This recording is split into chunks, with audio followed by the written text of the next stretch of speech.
You're listening to The KYLO Show, a podcast where we talk about how to keep your love on no matter what and why whole, healthy families are going to save the world. And this week, I got a little quiz for you. Do you want to be A, a passive communicator, B, an aggressive communicator, C, a passive-aggressive communicator, or D, an assertive communicator? Well, I got a hint for you. You want to be D, an assertive communicator. But knowing the answer and practicing it can be two different things. That's why in this week's episode, Danny and Brittany talk about the number one reason for communication breakdown and how to become a better communicator. So get ready, here we go. This week's episode starts now. Well, welcome back to the KYLO Show. Here we are. We are here again, tackling some fun stuff. Yeah. And this topic today is something that everybody does all day long, whether they know it or not. Mm-hmm. Verbal and nonverbal. It is something that happens. It is communication. We are tackling what is respectful communication. Maybe not everyone does respectful communication, but they do communicate. I heard that, communication gets top billing in relationship problems. Communication, number one problem is, I don't think that's accurate because I think people are doing a fantastic job of communicating high levels of disrespect. Yes, maybe that's the number one thing is disrespectful communication. So we're trying to tackle respectful communication. That is the goal for today. And kind of just laying out some different things that, you wrote it in Keep Your Love On, but just key points, if we could kind of pull this apart for you of what is needed in respectful communication.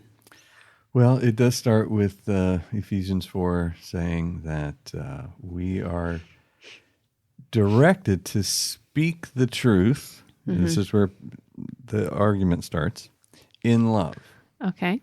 So we're going to battle out truth. We're going to judge each other's truth. We're going to have competition with each other's truth. So most communication is a contest.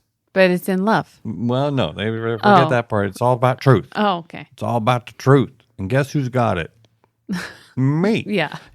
So, speak the truth in love piece is a whole concept. And we keep circling back to keep your love on, right? That's that. So I'm going to tell you the truth. I'm going to change that definition in relationship, not biblically, but I'm going to, in relationship, change where truth's coming from in a conversation. I think that in exchange truth in love, if your goal isn't connection, I don't know that I believe those other two very well. No. Which I think is a key thing to just look at social media. Watch good believers communicating truth. I'm willing to kill you over truth on social media. Yeah. And you're like, oh gosh, what a martyr. Oh gosh, that would be the opposite. That's a murderer. I think the communication and the connection piece just kind of go hand in hand with creating a safe place in, when your goal is truth and love, the outcome is usually you're still experiencing a safe exchange. And safe place has a bad rep these days right now, because it's a lot of a lot of political baggage to that. But literally, communication, I've equated it to an eyeball touching contest. Okay, ready? Okay, now I'll go first. I'm going to touch your eyeball before I let you touch my eyeball, because we're such sensitive hearts. There really is a place where I need to feel safe enough to reveal who's in here. And it's to communicate. This is how we exchange truth, is by letting you see me. And the more we do that, the more our trust increases. So speaking the truth in love is really the formula behind building trusting relationships. Which sounds very crucial to I just think I'm just thinking about my relationship with Ben. I'm like, yes, this is really important to me. I think the most vulnerable I will ever be with him, with what's going on something I need from him, or even in my world, is when I've got this safety going on and anxiety is really low.